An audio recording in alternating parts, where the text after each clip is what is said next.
You're standing in a store. There are two bottles of drinks sitting right next to each other. One is $12. The other is $45.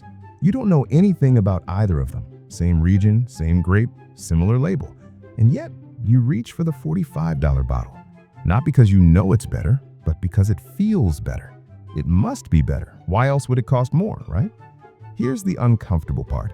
Researchers at Caltech ran this exact experiment inside an MRI machine, and they found that people didn't just say the expensive wine tasted better, their brains actually experienced more pleasure drinking it. The price didn't just change their opinion, it changed their biology. And if you think you're immune to this, you're not. None of us are. And the brands that understand this are quietly draining billions of dollars from people who consider themselves smart, rational consumers. Hello, I'm StickMan, and I spend way too much time thinking about the psychology of spending. Specifically, the invisible forces that trick our brains into making decisions we'd never make if we just stopped and thought for 2 seconds. If you're someone who's ever justified a wildly expensive purchase because quality matters or you get what you pay for, and then later quietly wondered whether that was actually true, make sure you hit that subscribe button and give this video a thumbs up if this helps you out. Because today, we're talking about the Veblen Effect, and once you see it, you cannot unsee it. What is the Veblen Effect? So here's the thing.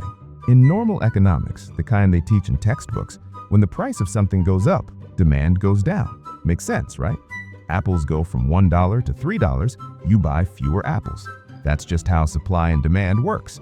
But Thorsten Veblen, an economist writing back in 1899, noticed something weird. For certain goods, especially luxury goods, the opposite was true.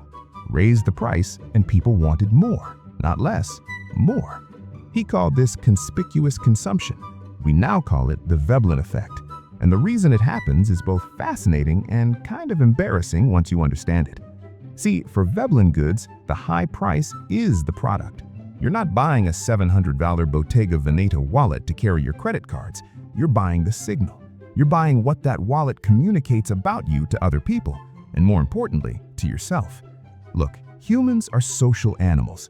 We've been wired for thousands of years to care about status within our group. That instinct doesn't disappear when you walk into a mall. It just disguises itself as taste. Now, here's where I need you to put on your math brain for a second, because the numbers here are genuinely shocking. Let's take a handbag. A mid-range leather handbag, well-made, functional, looks great, runs about $80 to $150. A Louis Vuitton Neverfull MM? That's $1,700 as of right now. A Hermes Birkin? You're looking at $10,000 minimum, often $50,000 to $60,000 on the secondary market. Here's what most people don't realize. The actual manufacturing cost of a luxury handbag is estimated at between 10% and 20% of its retail price.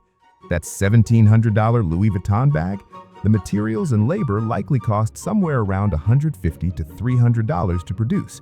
You're paying $1,400 for the logo, the signal, the Veblen Effect in action. And I'm not saying that to make you feel bad. I'm saying it because when you understand what you're actually buying, you can make a choice, instead of just reacting to a psychological trigger. Now, let's talk about what that $1,400 gap actually costs you long-term. If, instead of buying that bag, you invested that $1,400 at a 7% average annual return, which is a conservative stock market estimate, in 30 years, that $1,400 becomes roughly $10,600. That's one handbag. That's one decision. Multiply that by the dozens of Veblen-driven decisions most of us make over a lifetime, and you start to understand why two people with identical incomes can end up with wildly different net worths. How brands weaponize this. This is where it gets really interesting, because luxury brands don't just accidentally trigger the Veblen Effect. They engineer it deliberately, scientifically. Artificial scarcity. Hermes doesn't just make fewer Birkin bags because they can't scale production, they choose to limit supply. There were reports of customers spending tens of thousands of dollars on other Hermes products just to earn the privilege of being offered a Birkin. You literally have to audition to give them $10,000, and people line up for it. Strategic price increases. Louis Vuitton and Chanel have both raised their prices aggressively in recent years. Chanel's classic flap bag went from about $5,000 in 2020 to over $10,000 by 2024. And here's the wild part. Demand went up. Because a higher price tag makes the signal stronger, it proves the bag is harder to get. Subtle logo placement.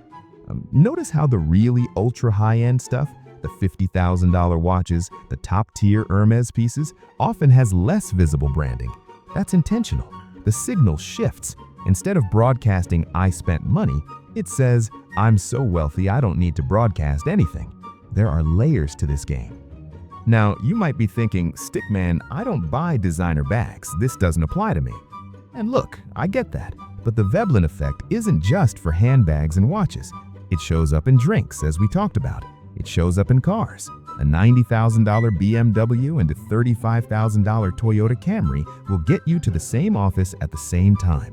It shows up in gym memberships, neighborhoods, private schools, premium grocery stores where the packaging is clean and white and costs 40% more than the store brand sitting 2 feet away.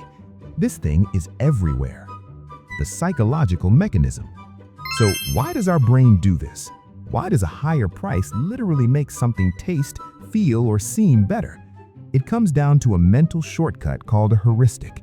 Because we can't personally evaluate the quality of everything we buy, we don't have the time, expertise, or energy. Our brains look for proxies, quick signals that help us guess at quality without doing the full analysis. Price is the most powerful proxy we have. For most of human history, expensive things actually were better. More labor, rarer materials, more skill. So our brains developed a deep, almost automatic association: expensive equals good. Luxury brands hijack that association. They understand that if you charge enough, the brain stops asking, "Is this worth it?" and starts asking, "How do I justify it?" And our brains are excellent at justification. It's an investment. It'll last forever. I work hard. I deserve it. Quality matters. All of those things can be true, but more often they're the brain's post-purchase rationalization of a decision that was made emotionally, not logically. So here's what you actually do about this. Okay, so here's the actionable part. I'm not telling you to never buy anything nice. That's not the goal. The goal is intentionality. Step 1. Name the signal. Before any significant purchase, ask yourself, am I buying this because it solves a problem or brings me genuine joy? Or am I buying the signal it sends? There's no wrong answer, but knowing which one it is puts you in control. Step 2. Run the 10-year number. Take the price premium, the gap between this and a reasonable alternative, and calculate what it would be worth invested in 10 years. You might still buy the expensive thing, but you'll do it knowing the real cost. Step 3. Notice the engineering. When a brand raises its prices and calls it exclusivity, when they make you wait, when they hide inventory, when they use minimalist packaging to signal effortless wealth, that's not accident. That's a system designed to bypass your rational brain. Just seeing it is a form of protection. Look, I'm not saying luxury is inherently bad. Some of it is genuinely beautiful. Some of it does last longer. There is real craftsmanship out there. But there's a difference between choosing to spend $1,700 on a bag because you love it and you've thought it through, and being nudged into that decision by a psychological mechanism that's been refined over 100 years by some of the smartest marketers on the planet. One of those is a choice. The other is a reaction dressed up as a choice. And the first step to being the kind of person who actually builds wealth is learning to tell the difference. If this video made you look at a price tag slightly differently, drop a comment below. I genuinely love hearing how this stuff lands for people.